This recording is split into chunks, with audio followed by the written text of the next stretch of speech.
Welcome back to the channel. Today we're working on a John Deere 160D excavator that the club owns. We're currently under construction. That's a bulldozer that you hear backing up in the background. We're out here on Saturday because we need this machine up and running. And Jake, the assistant mechanic here at the golf course, is out here helping me. And we're building the shanks up on the excavator bucket by welding them. And we'll bring you in for a little closer shot and show you what we're doing here. But the problem is these teeth have been falling off, and the key that holds the tooth on is $30 a piece from John Deere. So it gets quite expensive, and we went through like 5 of these pins in the last week. So it adds up real quick. So anyway, we're trying to build these up.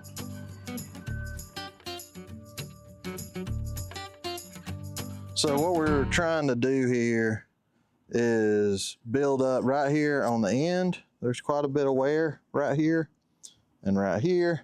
There's some wear even on the tip. So we're going to build this up with weld, and we'll also build up this area and this area, and maybe even a little bit on the corners here and here, until we get the tooth to fit on there good. Maybe that one. So this one, we're actually going to replace the tooth. We lost a tooth, but you can see here how much this thing moves back and forth. Good bit side to side too. Yeah. So we got a lot of welding to do. Stay tuned.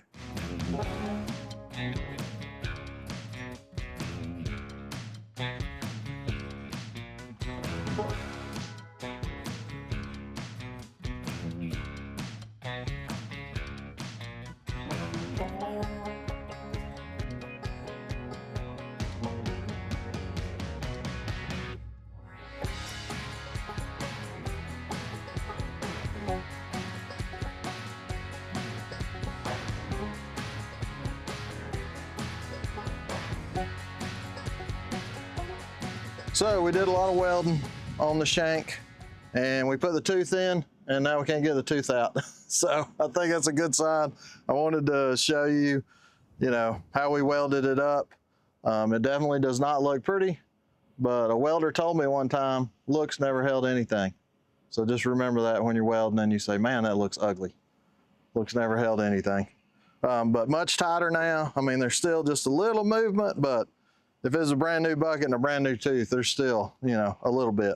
So more than acceptable. This one here is super tight. That one's got a little bit, but hopefully we'll give you an update and let you know if they fall off tomorrow. But I don't think they will. I've done this on many excavators. I've done it actually on this very excavator, and it's not the end all be all, but it's a whole lot better than replacing a shank. I've replaced shanks on these big buckets. I spent a week one time replacing all the shanks, and I would not wish that on my worst enemy. Not fun. I went through 50 pounds of 5/32 welding rod replacing that many shanks. It's just, yeah, out of control, and cutting them off and all that. Not fun. So hopefully this helps. Until next time, see you, bye.